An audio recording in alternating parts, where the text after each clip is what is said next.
Интеллектуальная элита страны отмечает сегодня профессиональный праздник – День российской науки. Богатое научное прошлое и перспективное будущее. Именно это отличает российскую науку.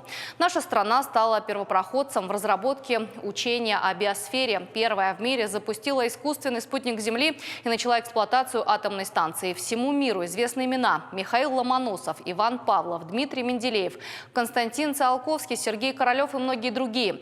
Большой вклад в развитие отечественной науки внесли и остинские ученые. Выдающийся филолог Васо Абаев, авиаконструктор Георгий Бериев, академик Российской академии медицинских наук Тимирбулат Березов. Научное сообщество поздравил председатель Совета ректоров Северной Осетии, ректор СОГУ Алан Огоев.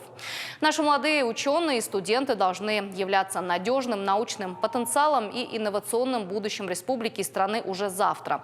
Нам нужно приложить все усилия, чтобы создать комфортные условия для ученых, наставников и молодых исследователей, подчеркнул Алан Огоев.